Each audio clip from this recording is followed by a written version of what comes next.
കേരളവും തമിഴ്നാടും സഹോദരന്മാരെ പോലെയാണ് നിൽക്കുന്നത്. എങ്കിലും മുല്ലപ്പെരിയാറിന്റെ വിഷയം എത്തുമ്പോൾ ഈ രണ്ട് സംസ്ഥാനവും തമ്മിൽ കീരിയും പാമ്പുമാണ്. തല തല്ലി തകർക്കുന്ന രീതിയിലുള്ള അടിയായിരിക്കും ഈ രണ്ട് സംസ്ഥാനവും എല്ലാ വർഷകാലവുമായി എടുക്കുന്നത്.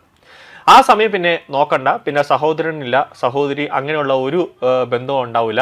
പിന്നെ ശത്രുത മനോഭാവമായിരിക്കും. കേരളവും തമിഴ്നാടും തമ്മിൽ പതിറ്റാണ്ടുകളായി നിലനിൽക്കുന്ന നിയമപരവും അതോടൊപ്പം തന്നെ രാഷ്ട്രീയവുമായ തർക്കമാണ് മുല്ലപ്പെരിയാറിന്റെ ഒരു പ്രധാന വിഷയം. കേരളത്തിന്റെ സുരക്ഷയും തമിഴ്നാടിന്റെ ജലലഭ്യതയുമാണ് ഈ തർക്കത്തിന്റെ പ്രധാനപ്പെട്ട കാര്യം. കേരളത്തെ സംബന്ധിച്ചിടത്തോളം മുല്ലപ്പെരിയാർ ഏതു സമയവും തകരാം എന്ന രീതിയിലേക്ക് നിൽക്കുന്നു.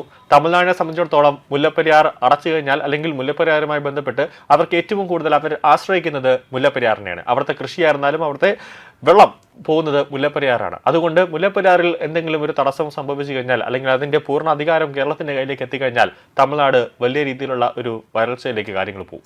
കേരളം പുതിയ അണക്കെട്ട് നിർമ്മിക്കാൻ ശ്രമിക്കുമ്പോൾ നിലവിലുള്ള അണക്കെട്ട് ബലപ്പെടുത്തി ജലനിരപ്പ് ഉയർത്താനാണ് തമിഴ്നാട് ഇപ്പോൾ ശ്രമിക്കുന്നത്.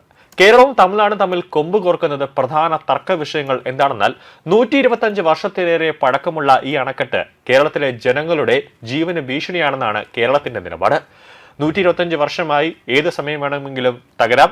വലിയ രീതിയിൽ ശക്തമായ ഒരു മഴ, അല്ലെങ്കിൽ അതായത് കാലവർഷം ഇങ്ങനെ ശക്തിപ്പെട്ടുകൊണ്ട് നിൽക്കുമ്പോൾ ഒരു 2 ആഴ്ച ഇടുക്കി മുല്ലപ്പെരിയാർ മേഖലയിലേക്ക് മഴ നിർത്താതെ പെയ്തു കഴിഞ്ഞാൽ മുല്ലപ്പെരിയാർ ഡാം നിറയും. അപ്പോൾ ഡാം തുറന്നു വിടേണ്ടി വരും. അത് ജനവാസ മേഖലയിലേക്ക് വെള്ളം കയറി ചെല്ലും. വലിയ രീതിയിലുള്ള ഒരു പ്രശ്നമുണ്ടാകും. അതായത് ജനങ്ങളെ മുക്കിക്കൊല്ലാനായി നിൽക്കുന്ന ഒരു കാരന്റെ രൂപത്തിലാണ് മുല്ലപ്പെരിയാർ ഡാം നിൽക്കുന്നത് എന്നാണ് കേരളം പറയുന്നത്. അതുകൊണ്ട് തന്നെ പുതിയൊരു ഡാം വേണമെന്നാണ് കേരളത്തിന്റെ അവകാശം. എന്നാൽ അതിൽ കൈവച്ചു പോകരുതെന്നാണ് തമിഴ്നാട് അന്ത്യശാസനം നൽകുന്നത്.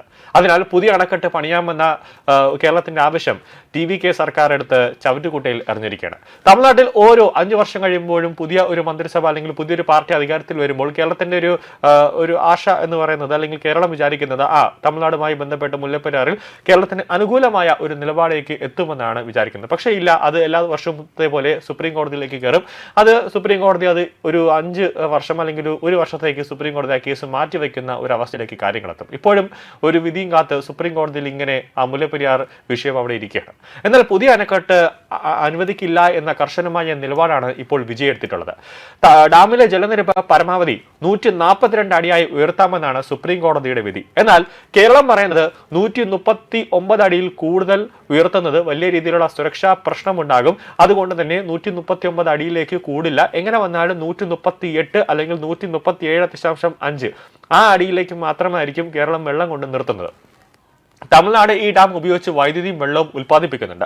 കേരളത്തിന്റെ സുരക്ഷ ഉറപ്പാക്കിക്കൊണ്ട് തമിഴ്നാടിന്റെ ജലലഭ്യത സംരക്ഷിക്കുക എന്ന ലക്ഷ്യത്തോടെ ഇരു സംസ്ഥാനങ്ങളും ഉന്നതതല ചർച്ചകൾ നടത്തുന്നുണ്ട്. ഈ വിഷയം ഇപ്പോൾ സുപ്രീം കോടതിയുടെ പരിഗണനയിലാണ്. എന്നാൽ ഇപ്പോൾ നിയമസഭാ സമ്മേളനം തുടങ്ങിയിരിക്കുകയാണ്. അതുമായി ബന്ധപ്പെട്ട് നടത്തിയ നയപ്രഖ്യാപന പ്രസംഗത്തിലാണ് പുതിയ ഒരു അണക്കെട്ട് ഉണ്ടാകില്ല എന്ന് സുപ്രീം കോടതിയുടെ നിർദ്ദേശം അനുസരിച്ച് ജലനിരപ്പ് ഉയർത്തും എന്ന് പറയുകയാണ് TVK.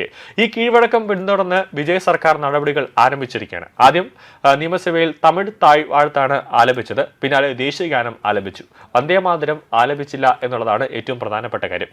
കൂടാതെ പുതിയ അംഗങ്ങളെ അഭിനന്ദിച്ചാണ് ഗവർണർ പ്രസംഗം ആരംഭിച്ചത്. TVK ജാതിക്കും മതത്തിനും പണത്തിനും അതീതമായ പാർട്ടി എന്ന നയപ്രഖ്യാപനത്തിൽ ഗവർണർ വ്യക്തമാക്കിയിട്ടുണ്ട്. പെരിയാർ, അതോടൊപ്പം തന്നെ അണ്ണാദുരൈ, അംബേദ്കർ എന്നിവരുടെ പേരുകൾ നയപ്രഖ്യാപന പ്രസംഗത്തിൽ ഗവർണർ പരാമർശിച്ചു.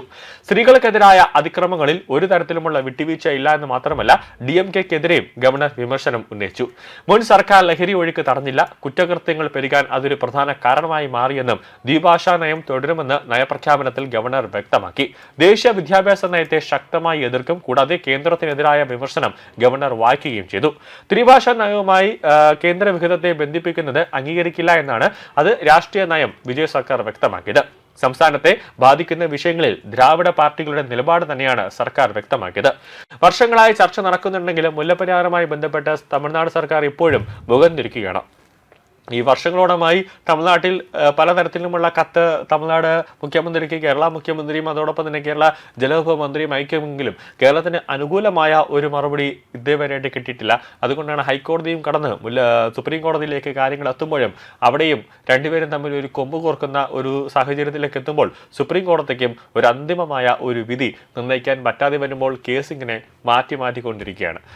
ഇനി എത്ര വർഷം അല്ലെങ്കിൽ ഏത് സമയം ഏത് കാലത്ത് ഈ മുല്ലപ്പെരിയാറിൽ ഒരു ശാശ്വതമായ ഒരു പരിഹാരം നീതിന്യായ പീഠത്തിന് അതായത് നീതിന്യായ പീഠത്തിന്റെ മുന്നിൽ ഉണ്ടാകുമെന്ന് ഇപ്പോഴും ഒരു ചോദ്യചിഹ്നമാണ്.